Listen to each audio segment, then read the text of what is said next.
There's no two-party system anymore. And people are still in it. They still believe it, while at the same time, Labour and Conservative are basically doing the same thing all of the time, aren't He they? deserves to be heard, and I would suggest to the Labour Party that it allocates a significant proportion of its campaign spend to buying up her book and distributing it liberally across the country.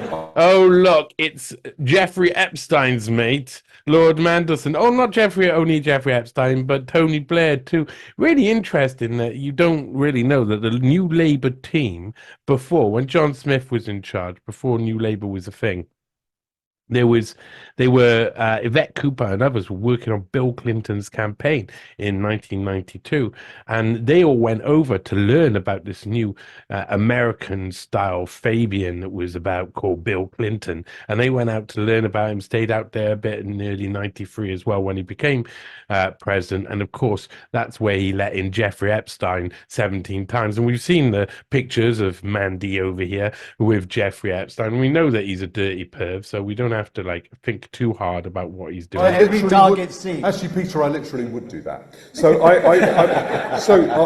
think the Labour Party is underselling the disaster of her premiership. They make this so important.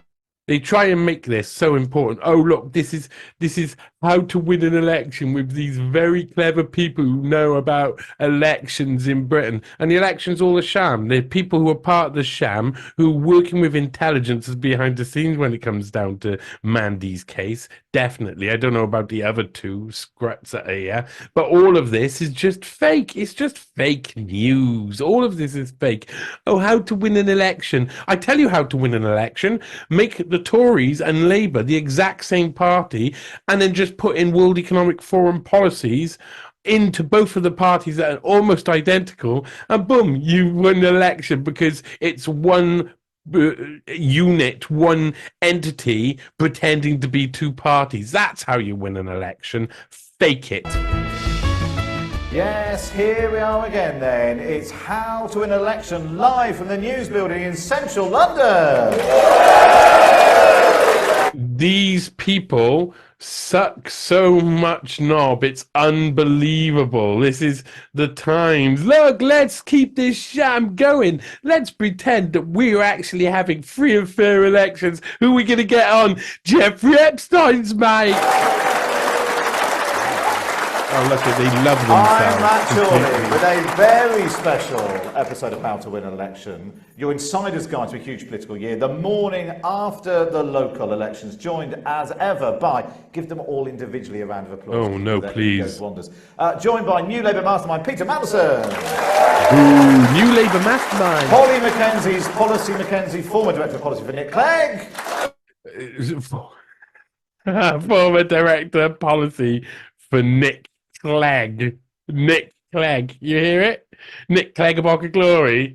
Wow. Oh, I wonder where she gets her policy. Which policy institute she goes to for the policy that she implants on Party Free. Same policy institute is what I'm saying. And Tory Brainbox Daniel Finkelstein. Oh, Tory Brainbox Daniel Finkelstein, who's an absolute cunt. Now look at this pair of absolute knobs on the Jeremy Kyle show on the word. Talk. They're all talking. Peter Mandelson was just about to talk about it, but I can't dare listen to the evil Dark Lord. What an arsehole Peter Mandelson is. So let's listen to another arsehole. Jeremy bloody Kyle and his mate Smiley McGeezak. Oh, who can you tell me who went to a public school? I mean, this blimmin' story about Natalie Elphicke won't go away, will it? It won't go away because for me, and I'd love you to take, Joe, is a big win yesterday in terms of humiliating Rishi Sunak, but the backlash today, for me, would smack of not worth it. Not amazing. His microphone's really bad for talk TV, I would think. Well, look at this. Oh, it's not worth it. I would think it's not worth it. Oh, Jeremy Kyle face. Oh, emotive. Try and be emotive, but not actually mean it. Ooh. a good idea. Literally, and this is what Labour MPs are saying to me, it was a defection too far, bridge too far, I think. Natalie Elphicke was defected because Starmer and his Because there's no difference between the Tories and Labour. They're both exactly the same entity. They're just pretending to be two different things while your society gets roughshod, it gets bummed. You're getting bummed.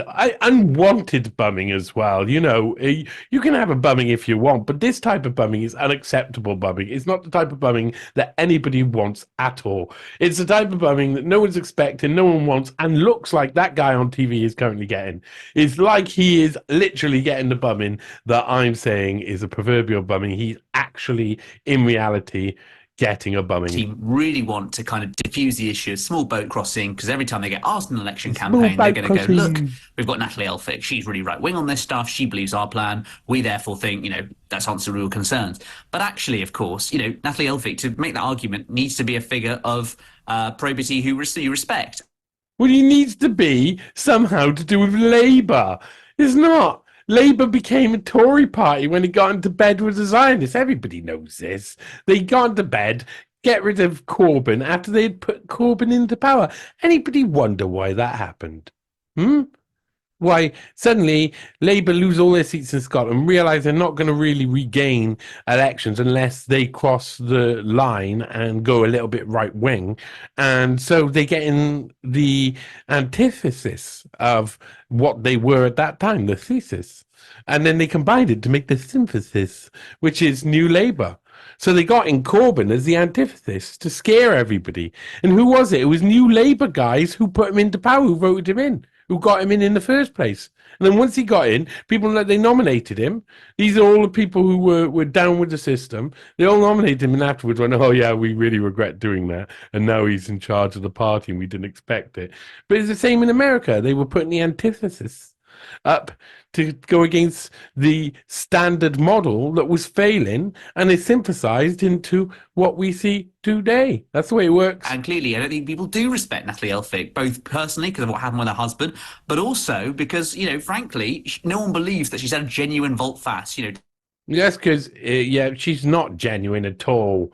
None of these guys are genuine. They live in a political system that's all fake, all acts like, oh, we're actually doing something opposite, and no one's doing anything opposite. They're just having minor disagreements about policy that is being given to them by policy institutes. Both sides are getting the same policy anyway. Defections can be principled. This ain't one of them. Can I just say, because you would know the lowdown. We all know that Charlie Elphicke, her husband, was thrown out of the Dover seat and the Tory party. He was found guilty of sexual assault, and he went to prison, I believe, for 2 years. He's out now. There were lurid headlines, I'm a naughty Tory, all that. But the serious side of this was there was sexual assault. She basically, despite these accusations, defended him every single day in court, went with him, held his hand. And what would happen if she didn't hold his hand? They'd all say, "Oh, look, she abandoned her husband even at the time." These same people would complain about whichever way it was anyway, but it doesn't make no difference. All they're trying to do, he's a muckraker, and then raking muck, which is easy to rake on someone who's covered in muck, who's going from one party of muck to another party of muck. And the minute he was found guilty, having made supportive comments about him, she said, I'm divorcing you, and took his seat. Today, certain women's groups and certain women within the Labour Party are very unhappy with her from a female point of view. Just give us a bit... I don't understand what any of that means. Oh, no. Now Jeremy Kyle is getting bummed. Oh, this is terrible. There's so much bumming going around on Talk TV or whatever it is. It just says talk. Talk! Talk!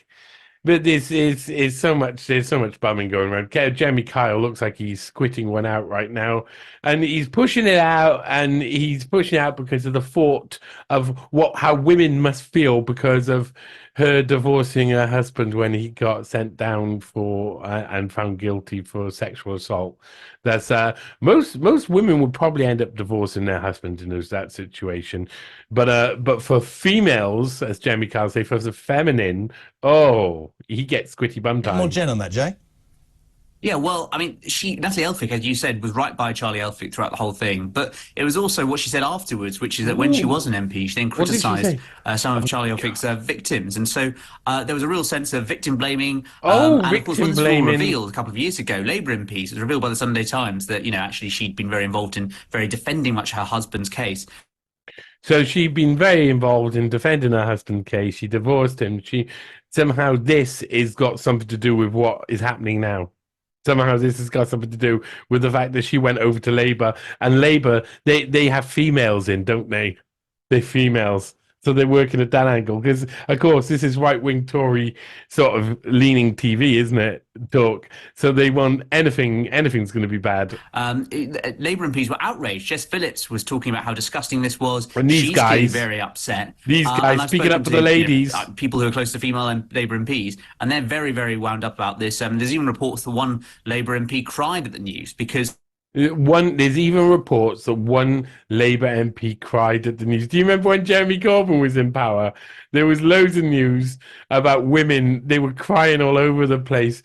They were Hamas were killing people and were beheading babies actually within Parliament when Jeremy Corbyn was there, if you remember. Yes. they just don't see her as a sister, they don't see her as an ally, and they don't certainly see her as a Labour MP. And, frankly, some on the left are now saying, she's hang on a not. sec, we're letting Natalie Elphicke in, but we don't. But why don't we just change to the Tory party and we all just we have to pretend we're two different parties, don't we? Even though we were taken over after Corbyn for sure, and it was a very clever takeover. Everybody involved at every level was somehow in on it. I mean, even Shami Chakrabarti, World Economic Forum, young global leader, dicks. You believe that crap? You believe? Oh, it's awful. I'm going to have Diane Abbott. So I think that there's Diane Abbott factionalism going on here, and people don't trust Starmer as a result of it. Is Richard Holden, the Tory party chairman, right today when he says that actually the truth is that he said that the Labour Party is now turning into a party of different sectors and it doesn't matter, they'll take everybody. And my point to you is, and I said this earlier, Go on. in trying to be a He's had a hard time staying this question, and now he's doing Boobies impressions.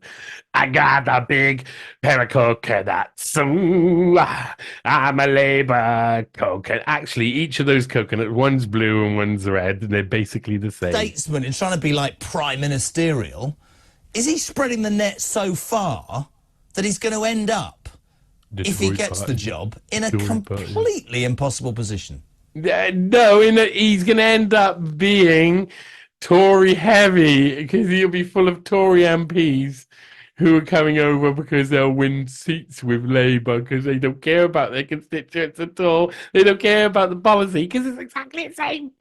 Tory party and Labour policy exactly the same. You're being won by one party and they're pretending and the press are pretending. These guys are all in on it. This is hyper-normalisation. You should come out of it. You should realise what's going on. But you can't. You can't. This breaks people's minds. Yeah, I mean, how far can a broad church go before the walls start to crumble? This is taking it to stretching point, frankly. Says the Tory and he's throwing up a lot of difficulties for himself in government. And look, I get the argument. Shut up, just get over the election, get over the finish line, win the big majority, fine. But these guys are Tories. And do they like it? I don't think they like it. I don't think they like it up them. I don't think Tories like it up them. Then you've got to deal with all these very angry MPs who things like the last few days have demonstrated. I think a lot of people around Starmer just seem quite indifferent to. And once you're in power, fine, but the problems facing the country aren't going away. And you've got a really annoyed bunch of backbenchers on your side. You're a really annoyed bunch of backbenchers who don't really care, who are all adopting the same policy anyway, so it's all a sham. That's going to make your life hell. And so that, if I was anything to do with the Tory party, is exactly what I'd be talking about every single damn day, not just the economy. What you'd be talking if you were in the Tory party? Let me get this straight. Jeremy Kyle, if he was in the Tory party, he'd be talking about how the Tory party's leaving and going over to Labour. That's what he'd be doing, because that's good for the Tory party. Well done, Jeremy Kyle. You're a genius when it comes to politics. If he gets a smaller majority, trust me, right? You know this is true. This is not. Trust me. This is not. Trust me. Honestly, trust me. If you say to a man over, this is true. Trust me. Honestly, trust me. Means he doesn't know what he's going to say. For the Tory party or against the Labour Party, this is a fact. Trust me, it's a fact. The left wing of the Labour Party that has been crushed, quietened or whatever, will start to speak, and it will be, I believe, as difficult for him as it is for people now. And I think... What does that mean? The left of the Labour Party, which has been crushed, will start to speak, and it will be difficult for him now, and it's been so far. He honestly... that it went right in his bum. Look at his eyes. People should understand that. And if I was a Tory MP, or if I was Rishi Sunak's team, I would be shouting that from the rooftops. But we don't hear any of that, do we? Yeah, we don't hear any of that. Why? Because it would be really bad politics, and politicians would be idiots to do that. Absolutely. And I mean, they make the point, the Tories will say, every Labour government has put up taxes and increased unemployment. I mean, the key thing is that is a feature. Every Tory government has increased taxes and increased unemployment. What? They've lowered taxes for the top 3%, and everybody else gets buggered. That's what happens. The taxes are all across the place.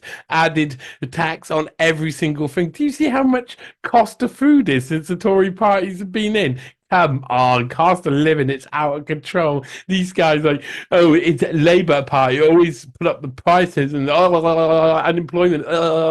We just make it so that the statistics don't show unemployment, and we put up the taxes in different ways. I would say of left-wing governments, which is that they tend to put up taxes, for instance. They tend to do certain things. What tanks did they park their tank? What lawns did they park their tanks on, for God's sake? Somebody said... What?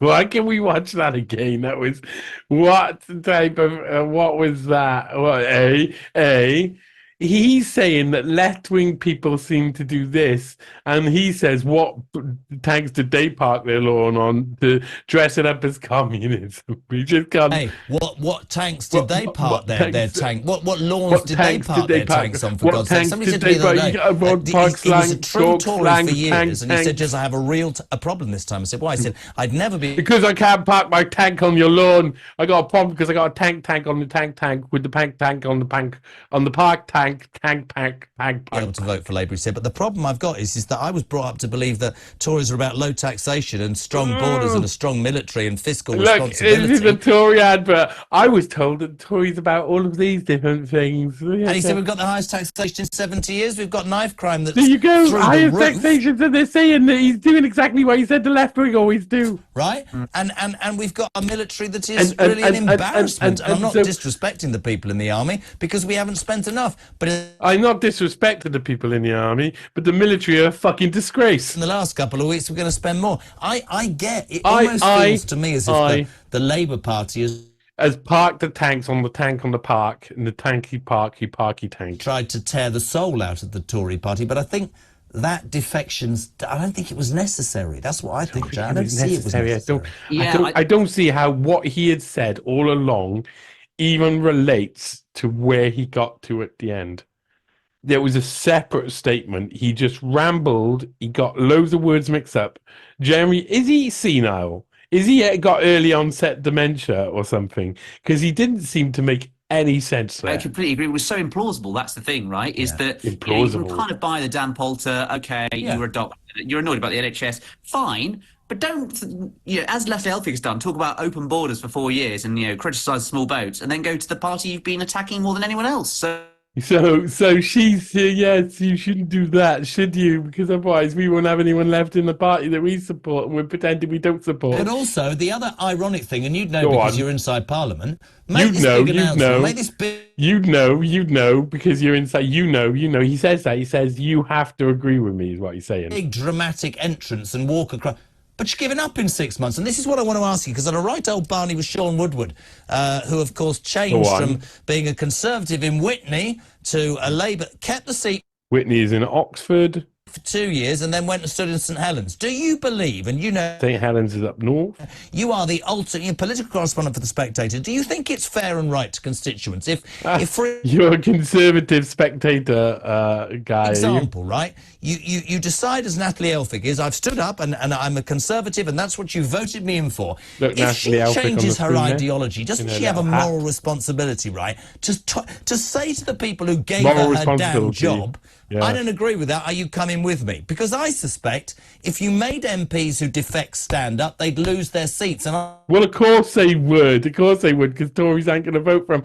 But what Tories are going to swing anyway? So she's already done the math and said, "Well, if I don't go now, I'm going to lose my job later. So I may as well do now and not lose my job at all. So why wouldn't I?" I think that's democracy. I really do. I think that's democracy. Well, I and of really course, MPs do. have constantly blocked efforts to have recall, parliamentary recall, whereby constituents who are outraged, who they can say, "Hang on a sec, I voted you in one party, you can't People switch wouldn't parties switch. on a whim when it's clearly so naked self-interest like this." Yeah.